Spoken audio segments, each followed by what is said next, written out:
Então vamos iniciar nossa reunião pedindo força, amparo, esperança, determinação, bondade, bons pensamentos, para que nós possamos enfrentar os desafios do nosso dia a dia. Santo anjo do Senhor, meu zeloso guardador, já que a ti lhe confiou a piedade divina, me rege, guarda, governa, ilumina. Amém.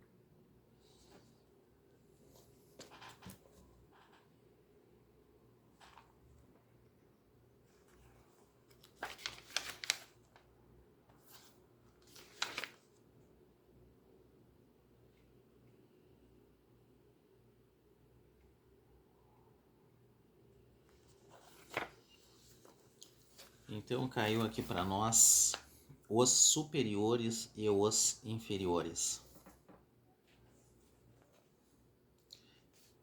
A autoridade, da mesma forma que a fortuna, é uma delegação da qual serão pedidas contas àqueles que dela se achem investidos.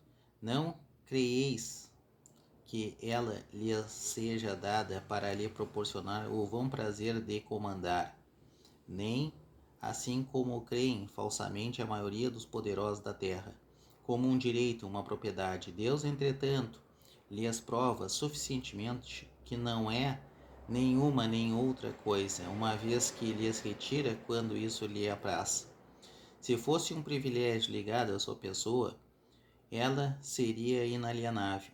Ninguém pode, pois, dizer que uma coisa lhe pertence quando lhe pode ser tirada sem o seu consentimento. Deus dá autoridade a título de missão, ou de prova quando isso lhe convém, e a retira da mesma forma.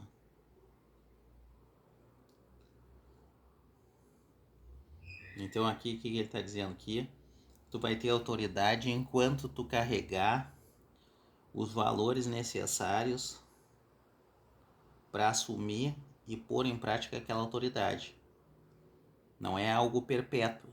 Será mantido enquanto tu mantiver os valores. Caso contrário, não terá resultado satisfatório no mundo da realidade. Todo aquele que é depositário da autoridade de qualquer extensão, que ela seja desde o Senhor sobre o seu servo até o soberano sobre o seu povo, não deve se dissimular que tem encargo de almas.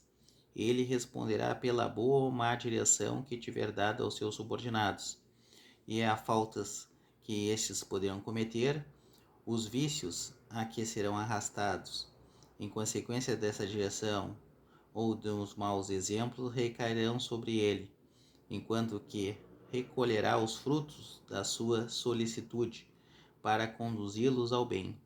Todo homem tem na terra uma missão pequena ou grande, qualquer que ela seja, é sempre dada para o bem. É, pois, nela falir, falseá-la em seu princípio.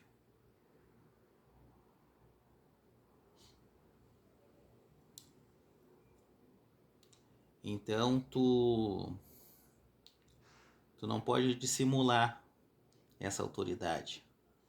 Ela tem que ser algo espontâneo, uma responsabilidade espontânea de caráter. Ao mesmo tempo, ela não advém de uma hierarquia pré-estabelecida. Ela é construída e qualquer um pode construir. Se Deus pergunta ao rico: que fizeste da fortuna que deveria ser em tuas mãos uma fonte, espelhando a fecundidade ao teu redor, ele perguntará àquele que possui uma autoridade qualquer: que uso fizeste dessa autoridade? Que mal detiveste? Que progresso fizeste? Se eu te dei subordinados, não foi para fazer deles escravos da tua vontade, nem os instrumentos dóceis dos teus caprichos e da tua cupidez. Eu te fiz forte e te confiei os fracos para os sustentar e os ajudar a subir até mim. Então aqui é a responsabilidade para aquele que tem mais. O superior que está compenetrado das palavras do Cristo não despreza nenhum daqueles que estão abaixo de si, porque sabe que as distinções sociais nada instituem diante de Deus. O Espiritismo lhe ensina que se obedecem hoje, puderam lhe comandar. Os que obedecem hoje puderam lhe comandar, ou poderão lhe comandar mais tarde, e que então será tratada como os tiver tratado a ele mesmo. Ou seja, como tu tratou aquela pessoa, futuramente ela pode vir numa outra reencarnação como teu superior. E aí tu pode colher os males por não ter dado o melhor auxílio àquele irmão teu que estava diante da tua autoridade.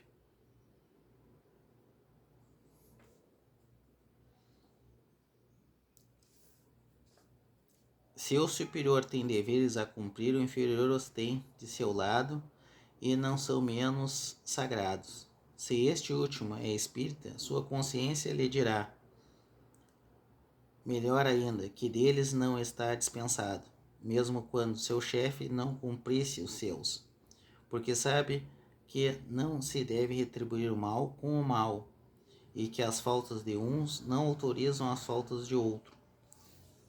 Se sofre em sua posição, diz a si mesmo que, sem dúvida, a mereceu, porque talvez ele mesmo abusou outrora de sua autoridade, e deve sentir, a seu turno, os inconvenientes daquele que fez os outros sofrerem. Se está forçado a suportar essa posição na falta de achar uma melhor, o Espiritismo ensina nela a se resignar como sendo uma prova para a humildade necessária ao seu adiantamento.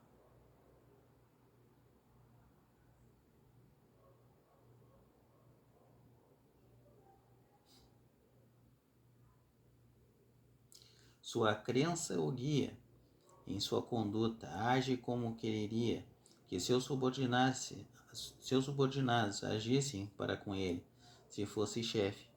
Por isso mesmo é mais escrupuloso no cumprimento das suas obrigações, porque compreende que toda negligência no trabalho que lhe está confiado é um prejuízo para aquele que o remunera e a quem deve seu tempo e seus cuidados. Numa palavra, ele é solicitado pelo sentimento do dever que lhe dá a sua fé, e a certeza de que todo desvio do caminho reto é uma dívida que será preciso pagar cedo ou tarde. Então, se tu trilha um caminho que não é bom, que não é justo, que não é correto, tu vai ter que depois o quê? Tu vai receber uma dívida moral e mental e espiritual a ser paga. Então não se deve fazer. Trate os outros como gostaria que seja tratado. E se o outro não te tratar da maneira melhor possível, tu releve. Tu tem que relevar que isso aqui é uma prova de amor, uma prova de caridade. Com aquela pessoa que às vezes é ignorante, ou não tem conhecimento, ou está no momento passando por uma dificuldade.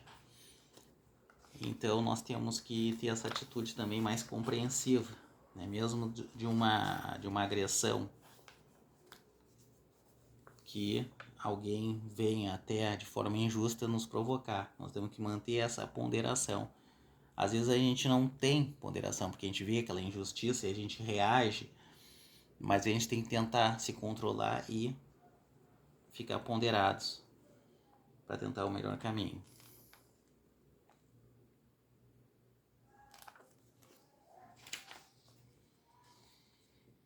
Então vamos ler aqui uma oração.